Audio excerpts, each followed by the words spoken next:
It feels like we as a community have already forgotten about the OGL debacle, and that's not really a surprise because I want to talk about consumer activism and the weakness of it. Hi, my name is Fondue. I run this channel called Dice and Easy where I usually talk about Foundry VTT tutorials and tabletop RPG tips and tricks, but today I want to talk about the OGL debacle and how fast we have moved on from it. Now, I want to preface this by saying that a lot of this is based off of my own observations from social media, YouTube, etc. on how people are talking about Wizards of the Coast and D&D at the current moment, because right now I am seeing a lot of hype for WotC's new products like Dragonlance, Keys from the Golden Vault, the D&D movie, and Baldur's Gate 3, the video game. And to me, this excitement about these new upcoming products from Wizards of the Coast is disappointing, I would like to say, because just a month or so ago, a lot of people were swearing off Wizards of the Coast and D&D because of how they were treating third-party publishers and the community. Now, granted, things happened, but let's go over quickly what the OGL debacle was about. OGL 1.0 is the license that currently allows all third-party publishers to publish adventures, classes, new items, etc., in perpetuity and without having to pay Wizards any royalties. However, in early January, a new version of the OGL 1.1, leaked to the press and then to the community through the press, where Wizards wanted to change it very heavy-handedly, requiring royalties, giving them rights in perpetuity to all of your works, etc. And there was a huge backlash, rightly so, against Wizards of the Coast being seen as a very corporate corpo move. Now, after weeks of backlash and campaigning from various people in the industry, players, GMs, content creators alike, Wizards finally caved in and made the OGL 1.0 and the SRD 5.1 to accompany it Creative Commons, which means that the safety of D&D 5th edition third-party content is, in perpetuity, all right for now. But this, of course, left a huge bad taste in many people's mouths. Or so I thought. Because during this time, I saw a lot of enthusiasm for other games outside of D&D. Because D&D currently, according to data from Roll20 from Q4 2021, is 55% of their played campaigns, which means that D&D holds a huge market share, a virtual monopoly on the industry. So getting people to try out other games, I think, is very important and is a good thing and will diversify the industry, which is great. And that is exactly what happened during this month of the OGL debacle. Pathfinder 2 and Call of Cthulhu sold several months worth of stock. Other TTRPGs were also selling really well, as said by Kobold Press, Magpie Games, and a bunch of others. So we were seeing this shift, this renaissance, even, could it be said, of TTRPGs? Like, it seemed that people were shifting away from D&D in a big way. Well, granted, I'm not saying that people shouldn't play D&D, I just want more diversity into the space. It's not just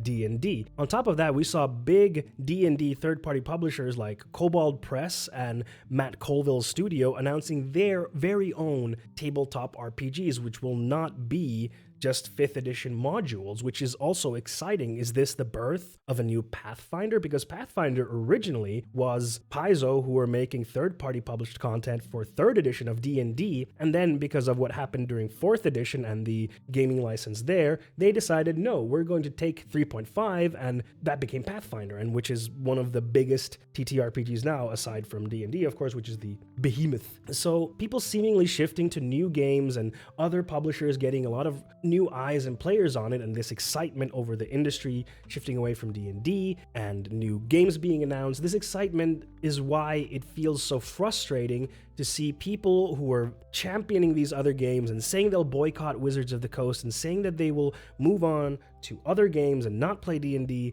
then to now be super excited for the next D&D game or movie or book or whatever. It feels disappointing. And I think this is the point where I want to talk about consumer activism and why it's not really effective. Because consumer activism campaigns lack usually a clear, unified goal that everyone can together demand. Now, granted, in this case, the goal was fairly clear. Do not get rid of OGL 1.0, which was achieved. So granted, that was achieved. However, these goals were never really consolidated. Like, there's this one goal, okay, we need to make sure that OGL 1.0 is saved, but there were a lot of cries for other things from various other peoples, and these desires are never consolidated into a clear list of goals and demands that could be pushed for together. That never happened. On top of that, consumer activism campaigns usually lack perseverance because 1 or 2 or 3 months of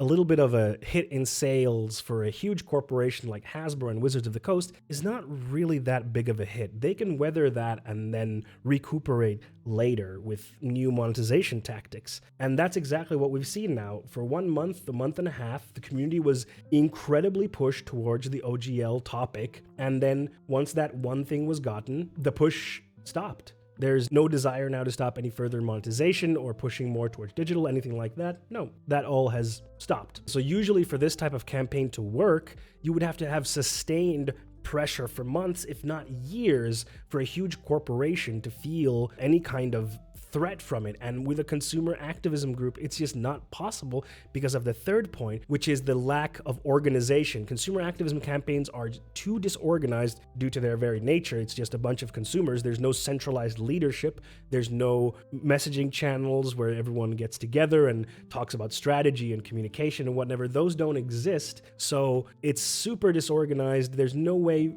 to keep this thing going because there's no messaging, there's no community together around it that is well organized. And that is one reason why the campaign stopped and it lost the wind in its sails. And I'm not blaming anyone here. I just want to make it clear that this is not to blame anyone. It's just to bring light to the fact that these campaigns are usually short-lived and not very effective. Well, you might say, well, Fondue, we did make it so that the OGL 1.0 actually was kept. Okay, sure. I will give you that. And that's a good thing. Don't get me wrong. That's a very good thing that it's Creative Commons. That's a good big win. However, let's look at the actual other effects that this had, long-term effects that this had on D&D and Wizards of the Coast. Estimates say that Wizards of the Coast lost something about 40,000 D&D Beyond subs. We, of course, don't know the exact amount because Wizards hasn't come out and said it, so this is only based off insider information. However, Hasbro CEO Chris Cox said that this had minimal impact on profits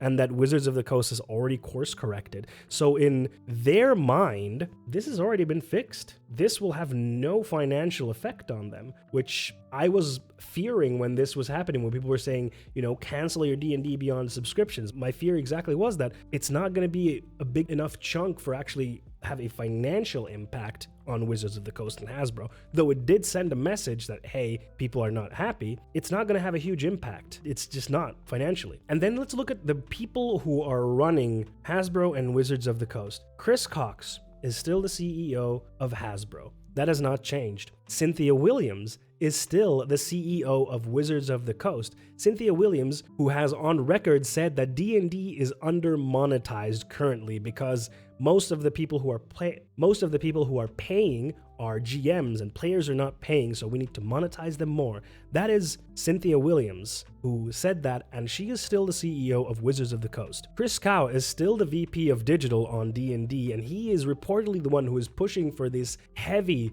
digitization of D&D and monetization akin to video games. So that hasn't changed. So structurally, inside Wizards of the Coast, this hasn't changed. What Wizards is pushing for, increasing the revenue of D&D, pushing more towards digital, finding new ways to monetize players, that hasn't changed. Functionally, these things have not changed. And I fear for these things because I feel they can really harm not only D&D, but also the industry at large. They can set some dangerous new trends that I really would not want to see in the industry when it comes to monetizing people. But of course, we don't know what those plans are. This is purely conjecture. So this is why it feels so frustrating and disappointing to see people be excited about the new Wizards of the Coast product, excited about Keys from the Golden Vault or Dragonlance or the movie coming out, because the OGL thing was just a month and a half ago. I mean, it just happened. And we were so angry at Wizards, and now it feels like that all has been forgotten